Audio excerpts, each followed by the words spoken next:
அதாவது இன்னொருத்தவங்கள்ட்ட கேட்டால், ஓ இவருக்கு ஒன்றுமே தெரியாது இவ்வளோ இருக்குன்னு நினைப்பாங்க. புத்தகம் அப்படி நினைக்காது. தாராளமாக நீ என்கிட்ட தெரிஞ்சுக்க. இப்போ இதே புதுக்கவிதையில் கவிஞர் மீரா அவர்கள் அற்புதமாக சொல்லியிருக்கிறார்கள். என்னை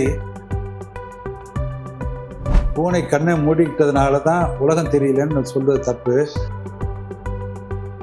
13 ஆண்டுகள் இருக்கும்போது தற்செயலாக தந்தி பேப்பரில் ஒரு விளம்பரம் வந்தது. அந்த தந்தி பேப்பரில் என்ன விளம்பரம் என்றால், சிங்கப்பூரில் தமிழ் கற்பதற்கு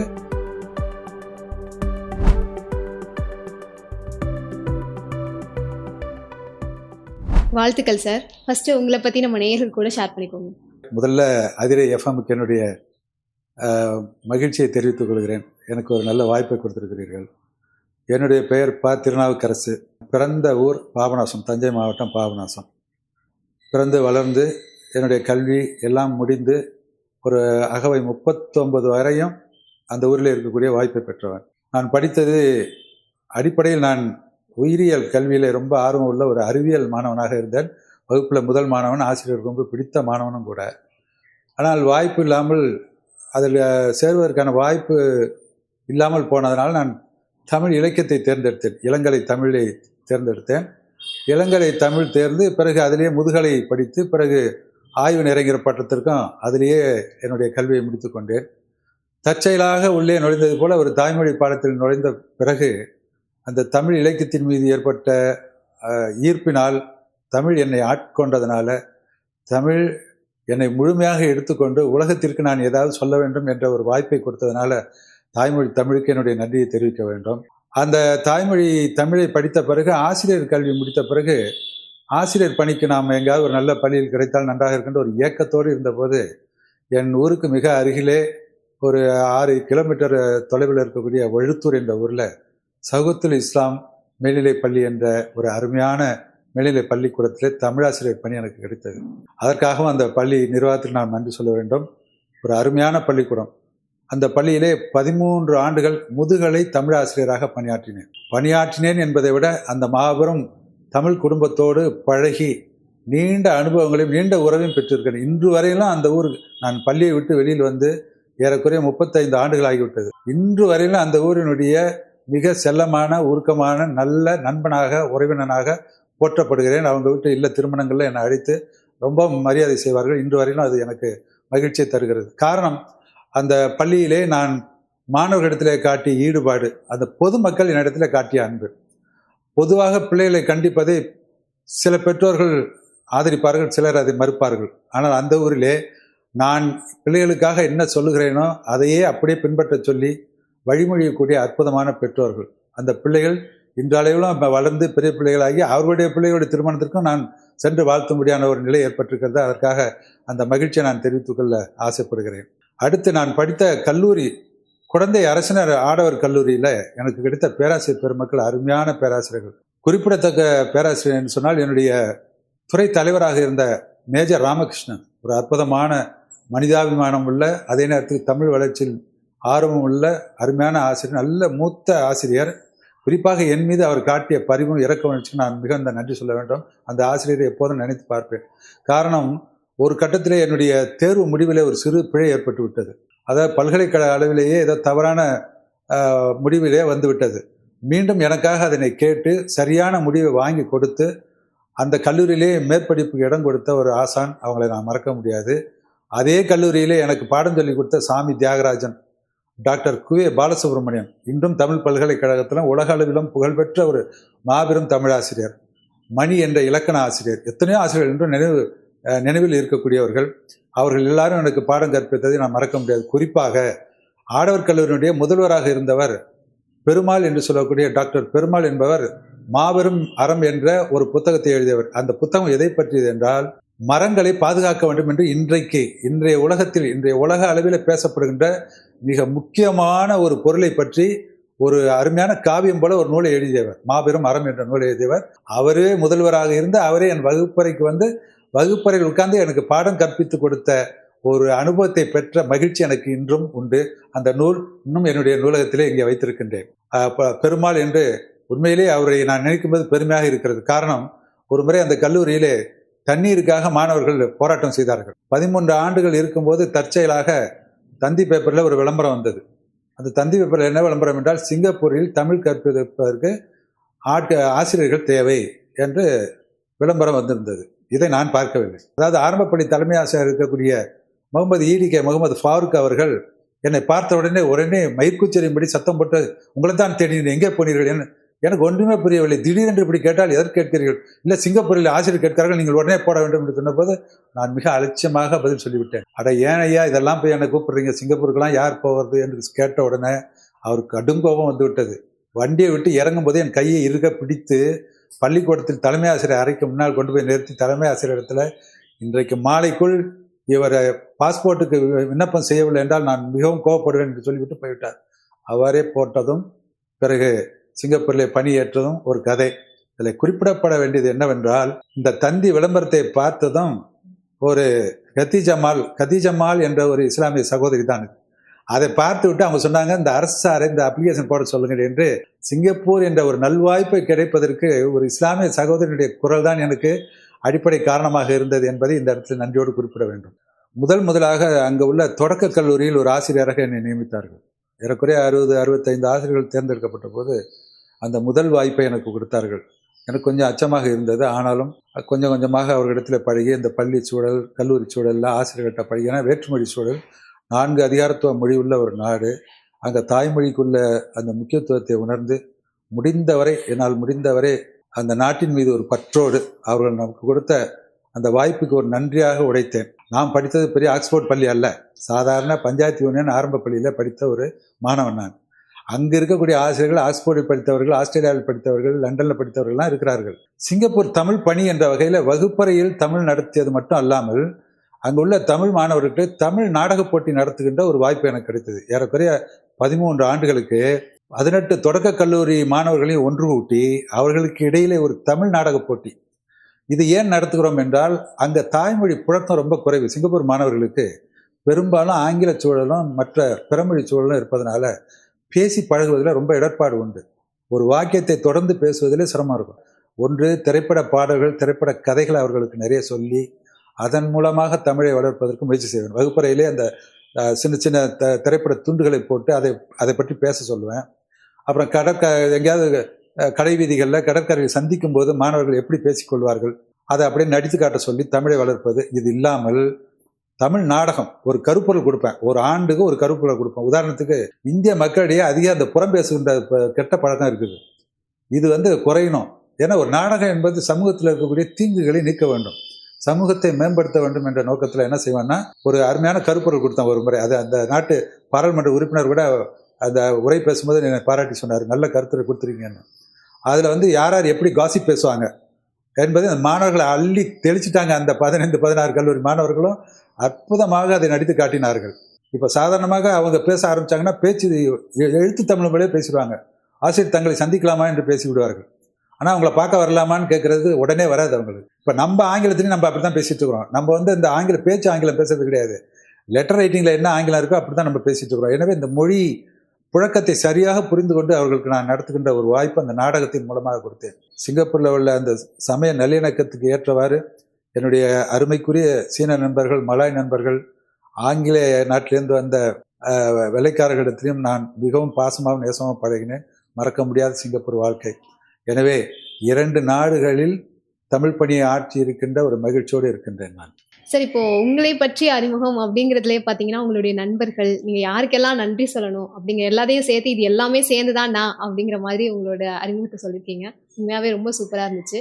இப்போ இன்னைக்கு நம்ம நிகழ்ச்சியில் பார்த்தீங்கன்னா, ஒரு புத்தக தினத்தில் இணைஞ்சிருக்கோம் அப்படின்றதுனால ஃபஸ்ட்டு இந்த தினத்தை எப்படி கொண்டு வந்தாங்க, எதனால இதை நம்ம செலிப்ரேட் பண்ணுறோம் சார்? இது ஒரு நல்ல அருமையான கேள்வி. புத்தக தினம் என்பதுமா 1995 ஐக்கிய நாடுகள் கூட்டமைப்பின் சார்பாக அறிவியல், கலை, கல்வி இவற்றை பற்றிய விழிப்புணர்ச்சியும் வளர்ச்சிக்காகவும் ஐக்கிய நாடுகள் அந்த மன்றம் உருவாக்கிய ஒரு தினம்தான் இந்த புத்தக தினம். 1995 இதை முதல்ல தொடங்கினார்கள். அதுவும் கூட எப்படின்னு கேட்டிங்கன்னா, ஷேக்ஸ்பியரும் சர்வாண்டஸ் என்ற ஒரு ஸ்பெயின் நாட்டினுடைய ஒரு மிக சிறந்த எழுத்தாளர், அவர்களுடைய நினைவு நாளில் இதை கொண்டு வந்தார்கள். அதுக்கு காரணம் இருக்குது. ஷேக்ஸ்பியருடைய இலக்கியங்கள் சாவா வரம் பெற்ற அருமையான ஆங்கில இலக்கியங்கள். இன்றளவிலும் இன்றைய புதிய காலத்து இளைஞர்கள் கூட அதை மறுப்பதற்கு இல்லை. ஒரு சுவை மிகுந்த அது ஒரு இலக்கிய சுவடு. அவ்வாறே ஸ்பெயின் மற்ற ஐரோப்பிய நாடுகளில் இருக்கக்கூடிய பிரபலமான எழுத்தாளர்கள் இவர்களுடைய புத்தகங்கள் எல்லாவற்றையும் எழுதிய ஆசிரியர்கள் இருக்காங்கல்ல, அவங்களுடைய நினைவு நாள், அவங்களுடைய பிறந்த நாள் இப்படி கலந்து ஏப்ரல் 23 புத்தக நாளாக அறிவித்திருக்கின்றார். இந்த புத்தக நாள் குறிப்பாக புத்தகம் வெளியிடுதல், பதிப்பித்தல், புத்தகத்தை பரவலாக்குதல், வாசிப்பதை மேம்படுத்துதல் என்ற நோக்கத்திற்காக உருவாக்கப்பட்டிருக்கிறது. Okay sir. இப்போ பார்த்தீங்கன்னா நிறைய புத்தகம் அப்படின்னாலே நிறைய படிங்க. புக்ஸ் நமக்கு ஒரு நல்ல ஃப்ரெண்டு மாதிரி நிறைய விஷயங்கள் நமக்கு சொல்லி தரும் அப்படின்லாம் சொல்லுவாங்க. ஸோ புக்ஸை நிறைய படிங்கன்னு சொல்லியிருக்காங்களே தவிர்த்து எந்த மாதிரியான புத்தகங்களை நம்ம செலக்ட் பண்ணுறதுங்கிற ஒரு சந்தேகம் நிறைய பேருக்கு இருந்துகிட்டே இருக்கும்ல சார். அதுக்கு உங்களுடைய ஆலோசனை என்ன சார்? பொதுவாக புத்தகத்தை விரும்பி தேர்ந்தெடுக்கிறது என்பது நம்ம மன நிலையை பொறுத்தது. உதாரணத்துக்கு நான் ஒரு இளைஞனாக இருந்தால் என்னுடைய பருவகால உணர்வுகளுக்கு ஏற்ற தீனி போடக்கூடியவற்றை தான் நான் தேடுவேன். இது இயற்கையான விதி. இது பெரும்பாலும் அந்த தலைமை காதல் உணர்வு மேம்பட்ட ஒரு வயது அந்த பருவ காலத்தில். எனவே கவிதைகளை விரும்புவார்கள், கவிதைகளை தான் தேடுவார்கள். அப்போ போய் ஒரு பெரிய ஆய்வு கட்டுரையோ ஆய்வு நூலையோ தேடுவதற்கான வாய்ப்பு குறைவு. அடுத்தடுத்த வயதுக்கு ஏற்றவாறு தான் அவங்க தேர்ந்தெடுப்பார்கள். உதாரணத்துக்கு ஒரு நல்ல குடும்ப தலைவனாக இருந்தால் குடும்ப பொருளாதாரத்தை எப்படி மேம்படுத்துவது, எப்படி சிக்கனமாக இருப்பது என்பதை மற்றவர்கள்ட்ட கேட்டு தெரிந்து கொள்வதை விட ஒரு புத்தகத்தின் மூலமாக தெரிந்து கொள்வதில் அவருக்கு ரொம்ப பிரைவசி இருக்கும். அதாவது இன்னொருத்தவங்கள்ட்ட கேட்டால் இவருக்கு ஒன்றுமே தெரியாது இவ்வளோ இருக்குன்னு நினைப்பாங்க. புத்தகம் அப்படி நினைக்காது. தாராளமாக நீ என்கிட்டேன்னு தெரிஞ்சுக்க, நான் உனக்கு எந்த குறையும் சொல்ல மாட்டேன் என்று சொல்லிவிடும். தேர்ந்தெடுப்பது என்பது வயதுக்கு ஏற்றவாறு, மனநிலைக்கு ஏற்றவாறு, தேவைக்கு ஏற்றவாறு இருக்கும். ஒரு கல்லூரி படிக்கக்கூடிய இளைஞராக இருந்தால் அவருக்கு ஒரு ப்ராஜெக்ட், ஒரு ஆய்வுக்கு தேவை என்றால், அல்லது பரீட்சைக்கு தேவையான கட்டுரைக்கு தேவை என்றால் அதற்கு தகுந்த நூல்களை தேர்ந்தெடுப்பார்கள். பொதுவாக சமூக நலம் சார்ந்து சிந்தித்து நூல்களை தேர்ந்தெடுப்பது என்பது அந்த மாணவர்களுடைய பின்புலத்தை பொறுத்தது, அவங்க பேக்ரவுண்டை பொறுத்து தான் அவங்க அந்த புத்தகத்தை. உதாரணத்துக்கு தகப்பனார் நல்ல சமூக வாழ்க்கையில் ஈடுபாடு உள்ளவராக இருந்து அதையே கேட்டு கேட்டு வளர்ந்திருந்தால் அது சார்ந்த புத்தகத்தை அந்த பையன் போய் தொடுவதற்கு வாய்ப்பு இருக்கிறது. அது அப்படி விதியும் கிடையாது. எனக்கு தெரிந்து நல்ல கவிஞர்களுடைய பிள்ளைகள் கவிதை தொட்டு கூட பார்க்காமல் போவதும் உண்டு. எனவே மனநிலை சார்ந்தது தான் புத்தகம் தேர்ந்தெடுப்பது என்பது. சரி, இப்போ நிறைய புத்தகங்கள் இருக்கு. இப்போ நீங்க சொன்ன மாதிரியே அவங்களுடைய சூழலுக்கு ஏத்த மாதிரி தான் அவங்க ஒரு புத்தகத்தை தேர்வு செய்யணும் அப்படிங்கிற மாதிரி சொல்லியிருந்தீங்க. இதை தாண்டி பார்த்தீங்கன்னா, நீங்க இப்போ நிறைய தமிழ் வளர்ச்சி பணிகள் நிறைய பண்ணிருக்கீங்க. ஒரு உயிரியல்ல சிறந்து விளங்கக்கூடிய ஒரு மாணவனா இருந்திருக்கீங்க. ஸோ நீங்க அதிகமா விரும்பி படித்த புத்தகங்கள்னு எதை சொல்லுவீங்க சார்? சொல்கிறேம்மா. பொதுவாக நான் ஆரம்ப காலத்தில் நானும் இதே வயதை தாண்டி வந்ததுனால தொடக்க காலத்தில் நான் கவிதைகளை ரொம்ப விரும்பி படித்தேன். குறிப்பாக கவிக்கோ அப்துல் ரஹ்மான் என் மனங்கவர்ந்த, இன்னும் சொல்லப்போனால் என்னுடைய எழுத்து வடிவத்தில் பெரும் பாதிப்பு அவருடைய அந்த அந்த அவருடைய இலக்கிய வடிவம் இருக்கும். கொஞ்சம் ஒப்பிட்டு பார்த்தீங்கன்னா வரி வடிவத்திலேருந்து எல்லாமே அப்படியே இருக்கிற அசல் மாதிரியே இருக்கும். இது சிங்கையில் ஒரு முறை ஒரு வரவேற்பு கவிதை வாசித்த போது கவிக்கோ அப்துல் ரஹ்மான் அவர்கள் சொன்னார்கள், என்னை அரசுடைய கவிதைகள் சிங்கப்பூருக்கு ஒரு நல்ல வாய்ப்பாக இருக்கிறது என்று என்னை சொன்னார்கள். நான் சொன்னேன், அந்த சிங்கப்பூர் கிராமம் ஒரு மீன்பிடி கிராமம் என்று பேர் தெமாசிக் என்று சொல்வார்கள். நான் அந்த கவிதை எப்படி சொன்னேன்னா, இது ஒரு அருமையான கிராமத்து மீன் குழம்பு என்று சொன்னேன். அந்த கிராமத்து மீன் குழம்புங்கிற அந்த அதில் இருக்கக்கூடிய அந்த ஓமை அழகை அவர் ரசிச்சுட்டு அந்த வார்த்தையை சொன்னார்கள். அது எப்படி சார் மீன் குழம்போட ஒப்பிட்டு பேசுறீங்க? ஏனென்றால் அந்த சட்டியில வச்சு கிராமத்தில் செய்து கொடுக்கக்கூடிய அந்த மீன் குழம்புக்கு இருக்கக்கூடிய நறுமணம் இருக்குல்ல, அதுவும் சிங்கப்பூர் என்பது ஒரு மீன்பிடி கிராமமாக இருந்த இடம் அது. எனவே ஒரு சிங்கப்பூர் மீன்பிடி கிராமத்தில் ஒரு தமிழ் கவிதை வந்ததும் அந்த கிராமத்து மீன் குழம்பு போலவே அது மனம் கவரக்கூடியதாக இருந்தது என்று அது சொன்னாங்க. Super sir. இப்போ நீங்க நிறைய நூல்கள் ஆய்வு பண்ணிருக்கீங்க. அதுல குறிப்பா இந்த ஆயிஷா நாச்சியாருடைய நூலாய்வு பத்தி நாங்களும் கேள்விப்பட்டிருந்தோம். ஸோ அந்த நூலாய்வு எப்படி செலக்ட் பண்ணீங்க, அதை பத்தி கொஞ்சம் ஷேர் பண்ணி. அது ஒரு அபூர்வமான நிகழ்வு என்று கூட சொல்லலாம். சந்திக்கவே முடியாத, கனவிலும் பார்க்க முடியாத ஒரு மாபெரும் கவிஞனை சந்திக்கக்கூடிய வாய்ப்பு கிடைத்த ஒரு தருணம் அது. சகுத்துல் இஸ்லாம் பள்ளியில் பணியாற்றி கொண்டு இருந்த காலங்களில் காலையில் அதிக 7:30 மணிக்கு திருச்சி வானொலியில் புகழை நீண்டு ஒரு அருமையான நிகழ்ச்சி வரும். அதில் பிரபலங்களை ஒரு நேர்முகம் காண்டு அவர்கள் பேசுவதை போடுவார்கள். நான் அதை கேட்பது உண்டு. அதில் ஒரு முறை கேட்டுக்கொண்டிருக்கும்போது கலைமாமணி கவி காமு ஷெரீப் என்ற நபரை பற்றிய, கவிஞரை பற்றிய உரையாடல் கொண்டிருந்தது. அதில் அந்த கவிஞரும் பேசுகிறார்கள். வயது ரொம்ப அதிகமாக இருக்கிறது, ஆனால் தெளிவான உச்சரிப்பு, நல்ல பேச்சு. பார்த்தவுடன் எனக்கு ரொம்ப வியப்பாக இருந்தது. இவரை பற்றி தெரிந்து கொள்ள வேண்டும் என்று உடனடியாக அன்றைக்கே பள்ளி நூலகத்துக்கு அந்த பள்ளி நூலகத்தை தேடிய போது இந்த ஆயிஷா நாச்சியார் பிள்ளைத்தமிழ் என்ற நூலும் இன்னும் சில நூல்களும் இருந்தன. நமக்கு இந்த நூலை எடுத்து பார்ப்போம், இது பிள்ளைத்தமிழ் போட்டிருக்கேன். அதோட முன்னுரையை படிக்கும்போது தான் தெரிந்தது, பிள்ளைத்தமிழ் இலக்கியங்கள் இஸ்லாமிய தமிழ் இலக்கியங்களில் ரொம்ப குறைவு. ஒன்றே ஒன்று தான் இருக்குது, அது பாத்திமா நாயகம் பிள்ளைத்தமிழ் என்று. அதற்கு அடுத்ததாக நான் 2வதாக இதை படிக்கிறேன் என்று கவிஞர் சொன்னதுனால எனக்கு அது ஒரு பிரமிப்பு ஏற்பட்டது. இப்படி இந்த வயதில் ஒரு இலக்கிய ஆளுமை தமிழ் இலக்கியத்திற்கு ஒரு கொடை தர வேண்டும் என்ற நல்ல உள்ளத்தோடு எழுதியிருக்கிறாங்க, தாய்மொழி பற்றோடு எழுதியிருக்கிறாங்க. எனவே அவரை சந்திப்பது நல்லது என்று உடனடியாக அந்த முகவரிக்கு கடிதம் எழுதி அனுமதி பெற்று எல்லிஸ் ரோடு சென்னையில் அங்கே போய் அவர்களை பார்த்து சந்தித்து பேசினேன். Super sir. இப்போ வந்து நூலாய்வு பண்ணிருக்கீங்க நீங்க. இப்போ பாத்தீங்கன்னா அதுல ஆயிஷா நாச்சியார் அப்படிங்கறத தாண்டி பிள்ளை தமிழ் அப்படிங்கிற ஒரு வார்த்தை வந்து தமிழோட சேர்த்து எழுதியிருப்பாங்க. இதை பத்தி நீங்க என்ன நினைக்கிறீங்க? இந்த நாச்சியாருங்கிற சொல் வந்து ஒரு செல்ல பெயர். அதை குழந்தைகளை, பெண் குழந்தைகளை கூப்பிடும்போது கூப்பிடுவார்கள். அதில் இஸ்லாமிய பெண் குழந்தைகளுக்கு நாச்சியார் சொல்லி அழைப்பது அவங்க மரபிலே உள்ளது. எனவே தான் ஆயிஷா என்பவங்க நபிகள் நாயகத்தினுடைய 11 மனைவிமார்களில் மிக இளமையான வயதை உடையவர்களாக இருந்தவர்கள். அவர்களை நாயகம் அவர்கள் திருமணம் செய்து ஒரு போர்க்கால சூழலில் திருமணம் செய்தார்கள். அந்த வரலாற்றை சொல்லக்கூடிய ஒரு பெரிய பெரிய வரலாற்று செய்தி அது. அதன் உள்ளே செய்தி உள்ளே போவதை விட முக்கியம் என்னவென்றால், அவர்கள் நபிகள் நாயகத்தோடு வாழ்ந்த இல்வாழ்க்கை சிறப்பு. அவர்கள் எப்படி ஒரு அதாவது நபிகள் நாயகத்துடைய கொள்கை கோட்பாடுகளை மனதில் வைத்திருந்து பிற்காலத்தில் வரலாறு எழுதும்போது மிக அதிகமான தகவல்களை கொடுத்த பெருமை அன்னை ஆயிஷாவுக்கு உண்டு. அதாவது அன்னை ஆயிஷா என்று சொல்லக்கூடிய காரணம், மிக இளவயது திருமணம் முடித்திருந்தால் கூட அவர்களுடைய காலப்போக்கிலே அவர்கள் வளர்ச்சி அடைந்து இஸ்லாத்திற்கு செய்த பெரிய நன்கொடைகளை வைத்து அந்த என்ன சொல்வார்கள் என்றால், இஸ்லாத்திற்கு பெருமை சேர்த்த அந்த பெருமக்களுக்கு ஒரு வார்த்தை, அழகான வார்த்தை இருக்குது. அதாவது இஸ்லாத்தை நேசிக்கக்கூடிய அந்த குடும்ப உறுப்பினர்களை பற்றிய அருமையான வரலாற்று நூலை பார்க்கும்போது இவர்களுடைய தனிப்பட்ட வரலாறு என்பது ரொம்ப வியப்பாக இருந்தது. நான் படித்தேன். இது என்ன பண்ணேன்னா, ஆபீஸ்மார்கிட்ட போய் அன்னை ஆயிஷானா, ஏன்னா எனக்கு முற்றிலும் தெரியாத ஒரு பின்புலம் உள்ள ஆளில் நான். எனவே அவர்களிடத்தில் போய் கேட்டு அவர்கள் யார், அவர்களுடைய கொடை என்ன என்பதை தெரிந்து கொண்டேன். பிறகு இந்த நூலை, பிள்ளைத்தமிழ் நூலை படித்தேன். இப்போ இந்த நூலை பற்றி 2 கருத்துக்கள் முக்கியம். கவிஞர் சொல்கிறாரு, மரபை, அதாவது தமிழ் இலக்கண மரபுப்படி எழுதுதல்னு ஒன்று இருக்குது. ஒரு இலக்கியத்தை படைப்பதற்கு இலக்கிய மரபு என்று ஒன்று இருக்கிறது, சமய மரபு ஒன்று இருக்கிறது. அவரே சொல்கிறார், நான் சார்ந்திருக்கும் சமயத்தின் சார்பாக சிலவற்றை மாற்ற வேண்டியிருக்கிறது, இலக்கண வைத்தியர்கள் பொறுப்பார்களாக என்று ஒரு மன்னிப்பை கேட்டிருக்கிறாங்க. என்ன சொல்லியிருக்காங்க, இலக்கண வைதிகர்கள் அப்படின்னா பரம்பரையாக இலக்கணம் அப்படித்தான் இருக்கும்னு நினைக்கக்கூடியவங்க கொஞ்சம் பொறுத்துங்க. ஏன்னா எங்கள் சமயத்தில் அன்னை ஆயிஷாவை ரொம்ப உயர் மதிப்புக்குள்ள ஒரு தாயாக கருதுகிறோம். அவங்கள வந்து முத்தப்பருவத்தில் வைத்து அழைப்பது முறையல்ல என்று நான் முத்தப்பருவத்தை தவிர்த்து விட்டேன். பெண் குழந்தைக்கு முத்தப்பருவம் தவிர்க்க முடியாமல் எழுதுவார்கள் எல்லாரும், ஆனால் நான் தவிர்த்து விட்டேன் என்று சொல்லியிருக்காரு. இது அவர்கள் மரபிலே அவர்கள் காட்டிய ஒரு மாற்றம், புதுமையும் கூட. Super sir. இப்போ வந்து இன்னைக்கு இருக்க காலத்துல நிறைய பேர் புத்தகங்களை விரும்பி படிக்க ஆரம்பிச்சுட்டாங்க தான். அதாவது ஆய்வு நூல்கள் இல்லைனாலும் இந்த புது கவிதை மாதிரியான நிறைய நூல்கள் வர ஆரம்பிச்சிருச்சு. ஸோ நீங்க இந்த புது கவிதைகளுக்கும் மரபு கவிதைகளுக்கும் என்ன வித்தியாசம் சொல்லுவீங்க? புது கவிதைகள் அப்படிங்கிறது அதிக வரவேற்பு பெறக்கூடியதா இருக்கா சார்? புது கவிதைகள் தான் இன்றைய இளையர் சமூகத்துக்கும், ஏன் பொதுவாகவே இலக்கிய வாசகர்களுக்கு புது கவிதை என்பது ஒரு கையில் இருக்கக்கூடிய நெல்லிக்கனியாக இருக்கிறது என்று சொல்லலாம். உள்ளங்கை நெல்லிக்கனி. என்ன, மரபு கவிதைக்கும் புது கவிதைக்கும் ஒரு பரம்பரையான ஒரு எதிர் விமர்சனங்கள் உண்டு.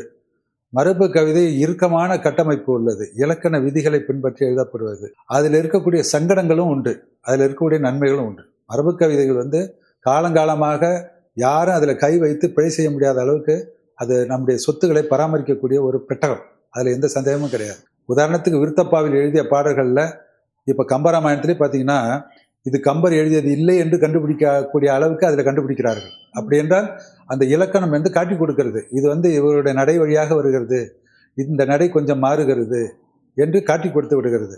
அந்த கட்டமைப்பு, இலக்கண கட்டமைப்பு. குறள் வெண்பா இருக்கிறது என்றால் வள்ளுவர் சொன்ன குறள் வெண்பாவை படித்து விட்டு நம்ம இப்போ சாதாரணமாக நண்பர்கள் பார்த்தீங்கன்னா கேலியாக ஒரு குறள் எழுதி கொடுப்பாங்க, அதை பார்க்கும்போது தெரியும் இது வேறேன்னு சொல்லி. எனவே அந்த இலக்கணம் வந்து வெறும் இலக்கணமாக மட்டும் அது பாதுகாப்பதில்லை, அந்த கட்டமைப்பு, உறுதியான சொல் அமைப்பு, அதில் புழங்கக்கூடிய வார்த்தை அமைப்பு, இவற்றை வைத்தும் அது பெருமைக்குரியதாக இருக்கிறது. எனவே மரபு கவிதைகள் தேவை. மரபு கவிதைகள் தான் நம்முடைய மரபை காப்பாற்றி இருக்கிறது என்றும் சொல்லலாம். ஆனால் இன்றைய உலகம் என்பது, நவீன உலகம் என்பது செய்திகள் பரவலாக வெளியாகக்கூடிய காலம், தொடர்பு அதிகமாக உருவாகிவிட்ட காலம். இந்த காலத்தில் ஒரு மரபு கட்டமைப்பில் உள்ள கவிதையை கவியரங்கம் போல வாசித்து காட்டுவதை விட ஒரு செய்தியை போல சுலபமாக எடுத்து செல்லக்கூடிய ஒரு வாகனம் புதுக்கவிதை. புதுக்கவிதை என்பது ஒரு எளிய வாகனம், அப்படிதான் சொல்லணும். அது சுலபமாக ஒரு கருத்தை எடுத்து செல்லும். அது உங்களுக்கு ஒரு நல்ல உதாரணம் சொல்ல வேண்டும் என்றால், இப்போ திருக்குறளில் ஒரு கருத்து வருகிறது. அதாவது, இவள் உண்கண் உள்ளது இரு நோக்கு, இவள் உண்கண் உள்ளது ஒன்று நோய் நோக்கு, இன்னொன்று அந்நோய்க்கு மருந்து. இது குறள் வெண்பா முறைப்படி இயற்சீர் வெண்டலை வெண்சீர் வெண்டலையில் அமைந்த பாட்டு. இப்போ இதே புதுக்கவிதையில் கவிஞர் மீரா அவர்கள் அற்புதமாக சொல்லியிருக்கிறார்கள். என்னை ஒரு முறை பார்த்தாய் என் இதயத்தில் முள் தைத்து விட்டது, எங்கே இன்னொரு முறை பார், முல்லை முள்ளால் தானே எடுக்க வேண்டும் என்று சொல்கிறார்கள். இப்போ நீங்க மரபுக்கும் இந்த புது கவிதைக்கும் உள்ள அந்த ஆழமான உணர்வு என்பது வேறுபடலை, வடிவம் தான் மாறுபட்டிருக்கிறது. இது பேச்சு போல தெரிகிறது, ஆனால் அது பேச்சு அல்ல என்பதும் புரிகிறது. பேச்சு போல தெரிந்தாலும் அது பேச்சு இல்லை என்பதை நாம் புரிந்து கொள்கிறோம். எப்படி ஒரு முறை பார்த்தாய் இதயத்தில் முள் தைத்தது, எங்கே இன்னொரு முறை பார் என்பது கவிதை நடை, அது அருமையான நடை. எனவே புது கவிதை, நீங்க எந்த புது கவிதை எடுத்தாலும் மேத்தா அவர்கள் சொல்வார்கள், இந்த செருப்புக்கு கூட என் மீது வெறுப்பு, அடிக்கடி என் காலை கடித்து விடுகிறது என்று சொல்வார். இன்னொரு இடத்துல சொல்வார், என் கண்கள் நட்சத்திரங்களை வருடினாலும் கைகள் ஜன்னல் கம்பிகளோடு என்று ஒரு வரி எழுதியிருப்பார். இதெல்லாம் மரபு கவிதைகள்ல சுலபமாக எடுத்து சொல்ல முடியாது. காரணம், துண்டு துண்டாக வருகின்ற சிந்தனைகளுக்கு இது நிறைய வாய்ப்பு கொடுக்கிறது. மரபு கவிதைகள் ஒரு கூட்டான கருத்து, ஒரு காப்பிய கருவை விரிவுபடுத்துதல் அல்லது ஒரு சமூகத்துக்கு செய்தி தெரிவித்தல் போன்ற பெரிய பெரிய விவரங்களை கூறுவதற்கு அந்த மரபு கவிதைகள் பயன்படும். சின்ன வெண்பா, குறள் வெண்பா ஆகியவற்றின் மூலம் சொல்லலாம் என்றாலும் அந்த இலக்கண அமைப்பை மீறி நமக்கு வாசிப்பதற்கு ஒரு இலகுவான பாதையாக புது கவிதை இருக்கிறது. அதே போல மரபு கவிதைக்கும் புது கவிதைக்கும் நீங்க ஒரு நெருக்கமான ஒரு தொடர்பை நாம் சொல்லி காட்ட முடியும் என்றாலும், அந்த வர்ணனைகளை, கற்பனைகளை, அணிகளை ரொம்ப அதிகமாக பயன்படுத்தக்கூடிய வாய்ப்பு மரபு கவிதைகளில் உண்டு. அணி அலங்காரமே தனியாக 36 வகை அணிகள் இருக்குது தமிழ் இலக்கியத்தில் படைப்பதற்கு. இப்போ புது கவிதைக்கு அணிகளை பற்றி நீ கவலைப்பட வேண்டியதில்லை. இப்போ உதாரணத்துக்கு கல்லைத்தான், மண்ணைத்தான், காய்ச்சித்தான், குடிக்கத்தான், கற்பித்தானா, அல்லது மண்ணைத்தான், அள்ளித்தான் என்று அந்த மாதிரி வார்த்தைகள் அடுக்குகள்லாம் வரும். புது கவிதைக்கு அது அவசியமே இல்லை. நீங்கள் அவற்றையெல்லாம் கலைந்து விட்டு இன்னும் சுருக்கமாக, நெருக்கமாக, மனதுக்கு நெருக்கமாக சொல்ல முடியும் என்பது புது கவிதை வடிவமாக இருக்கிறது. புது கவிதை ஏற்கக்கூடிய ஒரு நல்ல வடிவம். Super sir. இப்போ நிறைய புத்தகங்கள் வர ஆரம்பிச்சிருச்சு. கவிதைகள், கதைகள், கட்டுரைகள், நிறைய ஆய்வு புத்தகங்கள், இந்த மாதிரி நிறைய புத்தகங்கள் வருது. இதனுடைய எதிர்காலங்கள் அப்படின்னு பார்க்குறப்போ எப்படி இருக்கும் சார்? ஏன்னா இன்னைக்கு புத்தகங்களை கையில வச்சு விரும்பி படிக்கிறத விட நிறைய பேர் இப்போ இணையதளம் மூலமா படிக்க ஆரம்பிச்சிட்டாங்க. ஸோ புத்தகங்களுடைய எதிர்காலங்கிறது எப்படி இருக்கும்னு நினைக்கிறீங்க? முதல்ல அடிப்படையில் நான் ஒரு ஐயப்பாடை தெளிவுபடுத்திடுறேன். அதாவது இப்பொழுது வரக்கூடிய அந்த மின் நூல்களால் பழைய புத்தக வடிவங்கள் காணாமல் போய்விடும் என்ற ஐயப்பாட்டை முதலில் நாம் அடிப்படையிலே நீக்கிவிட வேண்டும். ஏனென்றால் பயன்பாட்டு அளவிலே மின்னூல்களும் படிக்கத்தான் பயன்படுகின்றன, புத்தகங்களும் படிக்கத்தான் பயன்படுகின்றன. ஒன்றை ஒன்று அழித்து விடுவதற்கு வாய்ப்பே கிடையாது. என்ன, இது கையடக்கமாக எந்த இடத்துல வேண்டுமானாலும் படிப்பதற்கு முடியும். அதனால் புத்தகங்கள் எங்கே அழிஞ்சு போயிடுது. அதே புத்தகம் தான் மின் வடிவத்தில் இருக்குது, இதில் ஃப்ளிப் இருக்குது. நீங்கள் அது இப்படி நேராகவும் படிக்கலாம், திறந்தும் படிக்கலாம் என்ற வசதி கிட்டத்தட்ட அதில் விட்டது. இதில் என்ன, மென்மையான வடிவத்தில் இருக்கிறது, அது ஹார்ட் காப்பியாக இருக்கிறது. அதுதான் ஒன்று. இன்னொன்று, பழைய புத்தகத்தை யாருமே கைவிட்டு விடவே இல்லை. வீட்டுக்கு வீடு எல்லாம் புத்தகங்கள். இப்போ புத்தக திருவிழாக்களில் கோடிக்கணக்கில் புத்தகங்கள் விற்பனை ஆகிக்கொண்டே தான் இருக்கின்ற. எங்கே புத்தகம் காணப்போவில்லையே. இது இங்கே மட்டும் இல்லை, சர்வதேச அளவிலும் எல்லா நாடுகள்லையும். இப்போ நான் உதாரணத்திற்கு சிங்கப்பூரில் நான் முதல் பயணம் செய்த போது அந்த எம்ஆர்டி ட்ரெயினில் பார்த்தீங்கன்னா எல்லாரும் கையில் புத்தகம் வச்சுருப்பாங்க. இப்போ போனீங்கன்னா எல்லாரும் கையில் ஃபோன் தான் வச்சுருக்கிறாங்க. ஆனால் பயன்பாடு என்ன என்பதில் கொஞ்சம் வேறுபாடு இருக்குது. புத்தகம் என்பது ஒருமித்த ஒரே பார்வை மட்டும்தான் இருக்கும். நீங்கள் ஒரு புத்தகத்தை கையில் எடுத்தீங்கன்னா அந்த புத்தகம் அதை பற்றி மட்டும்தான் சொல்லி கொண்டு இருக்கும். அதில் உள்ளதை தான் நம்ம பார்ப்போம். ஆனால் கையடக்க தொலைபேசிக்கு போனீங்கன்னா அது அப்படியே உங்களை திசை மாற்றி அழைச்சிட்டு போகிறோம், வேறு எங்காவது போய்விடும். இந்த ஒரு ஆபத்தை தவிர மின் நூல் வடிவத்தில் படிப்பதில் எந்த விதமான நமக்கு குறைபாடும் கிடையாது. என்னையே எடுத்துக்கிட்டாக்க, நான் இப்போ கையடக்கத்தில் உடனடிக்கு உடனே பார்வையில் ஏதாவது ரெஃபரன்ஸ் பார்க்க வேண்டும் என்றால் தமிழ் யூனிவர்சிட்டி, மற்ற யூனிவர்சிட்டியில் இருக்கக்கூடிய மின் நூலகங்களுக்கு போய் அந்த புத்தகத்தை தரவிறக்கம் செய்து அதிலிருந்து பார்த்துக்கொள்ள முடியும். அது இடத்தை ரொம்ப மிச்சப்படுத்தி கொடுக்கும். இப்போ என்னுடைய நூலகத்தில் இவ்வளோ நூல்கள் அடுக்கி வைத்துக் கொண்டிருக்கிறேன், ஆனால் என்னுடைய கையடக்க தொலைவில் ஒரு 200 புத்தகத்துக்கு மேலே சும்மாவே இருக்குது. எப்போ வேணுமானாலும் எடுத்து தொல்காப்பியம் உட்பட வச்சிருக்கேன் நான். ஏனென்றால் எங்கேயாவது கூட்டத்துக்கு போகும்போது தேவை என்றால் அதை எடுத்து படித்துக்கொள்ள முடியும். எனவே அதை புறக்கணிக்கக்கூடாது. ஒரு நல்ல வரப்பிரசாதம். நம்மை பொறுத்தவரையிலும் மின் நூல் வடிவம் என்பது தேவையான ஒன்று. இது வந்ததனால் அது போய்விடும் என்பதில் எனக்கு உடன்பாடு கிடையாது. நான் ரெண்டையும் தான் பயன்படுத்திட்டு இருக்கிறேன். பிள்ளைகள் ரெண்டையும் பயன்படுத்துகிறார்கள். இப்போ ஒரு மாணவர் ப்ராஜெக்ட் செய்கிறார் என்றால் ப்ராஜெக்ட் முழுக்கவுமே கணினியை நம்பியே வாழ்ந்துட்டு இருக்க முடியாது, இணையத்தை நம்பியே வாழ முடியாது. நேரடியான நூலக பயன்பாட்டுக்கும் போக வேண்டும். எனவே நூலகம் வேண்டும், நூலகம் வேண்டும் யாண்டும் நாட்டில் என்றார் பாவேந்தர் பாரதிதாசன். யாராவது ஒரு புத்தகம் கேட்டால் தலையில் சுமந்து தர வேண்டும் என்று பாவேந்தர் பாடியிருக்கிறார். ஆகையினால படிப்பறிவுக்கு புத்தகங்கள் நமக்கு தேவை. அது நிச்சயமாக இருக்கும். அது எக்காலத்திலும் தீர்ந்து போகாது, வற்றி போகாது, நிலைத்து இருக்கும் என்பது என்னுடைய கருத்து. Super sir. இப்போ வந்து புத்தகங்களுடைய எதிர்காலம் அப்படிங்கிறது மின்னூல் மூலமா பயன்படுத்திக்கிறதுமே ஒரு எளிமையான முறைதான் சொன்னீங்க. இப்போ இதை தாண்டி பார்த்தீங்கன்னா, எழுத்தாளர்கள் இருக்காங்க இல்லையா? இளம் எழுத்தாளர்கள். நான் ஒரு நல்ல கவிதை எழுதக்கூடிய ஒரு நபரா இருக்கேன். நிறைய கதைகள் ஒரு கற்பனை திறனோட எழுதுறேன் அப்படின்னா, அந்த எழுத்தாளர்கள் அவங்களுடைய புத்தகங்களை வெளியிடுறதுக்கு உங்களுடைய ஆலோசனைகள் என்னவா இருக்கும்? என்னுடைய மாணவர் வழுத்தூர் ஊரை சேர்ந்தவர், துபாயில் பணியில் இருக்கிறாங்க, பொறியியல் பட்டதாரி அவங்க. அவர் ஒரு நல்ல கவிஞர், பல எழுத்தாளர்களோட தொடர்புடையவர்.